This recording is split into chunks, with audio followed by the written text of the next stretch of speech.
مفتی صاحب مہمان نوازی یعنی مہمان کسی کے گھر پہ کوئی میزبان جو ہے اس کو مہمانوں کو اچھا ٹریٹ کرنے پر شریعت کہتی کیا ہے اور اس میں ثواب کیا ہے؟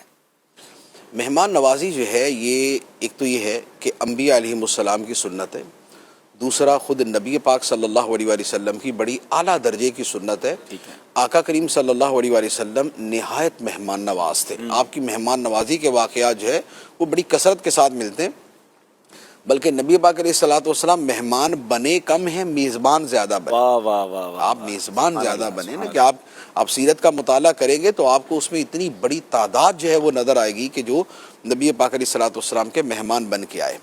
باقی حدیث مبارک میں فرمایا کہ جو شخص اللہ اور آخرت پر ایمان رکھتا ہے اسے چاہیے کہ مہمان کا اکرام کرے۔ مہمان کے اکرام کا مطلب ہوتا ہے اس کی خاطر مدارت کرنا، اس کے ساتھ اچھا سلوک کرنا، مہمان نوازی اچھے انداز میں کرنا۔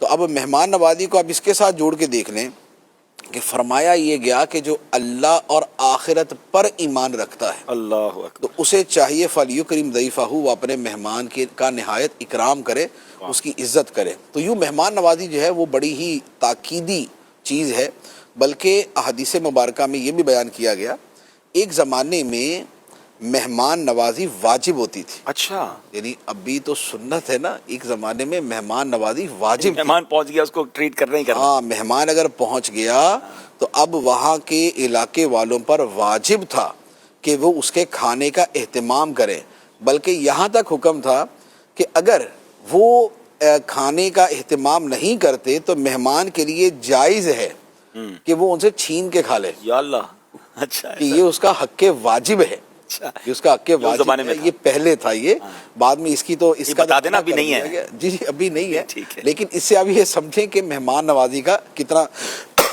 بلکہ اسی پر ایک بڑا خوبصورت واقعہ بھی ہے، بخاری شریف کی حدیث مبارک ہے۔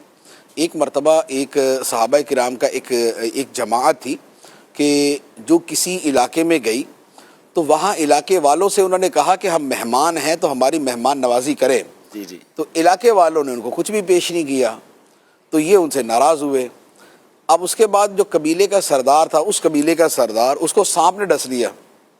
اب سانپ نے ڈسا تو اب سردار کی جو ہے نا وہ علاج کے لیے ان میں سے کوئی بندہ آیا مہمانوں کے پاس، صحابہ کرام کے پاس، کہ بھئی آپ جو ہے نا وہ کوئی ہمیں آپ میں سے کوئی دم کرنے والا ہے جو سانپ کے کاٹے کا دم کرتا ہو۔ جی جی، تو جو امیر قافلہ تھے انہوں نے کہا کہ ہاں دم تو کرنا آتا ہے لیکن کریں گے نہیں اب، کیونکہ تم نے ہماری مہمان نوازی نہیں کی تو ہم بھی دم نہیں کریں گے۔ اچھا، اس نے کہا بھی کیا پھر کیا چاہیے؟ انہوں نے کہا 100 بکریاں لے کے تب دم کریں گے۔ اللہ، تو انہوں نے کہا ٹھیک ہے بھی، ہمارا تو سردار مر رہا ہے، سامنے ڈسا ہوا ہے۔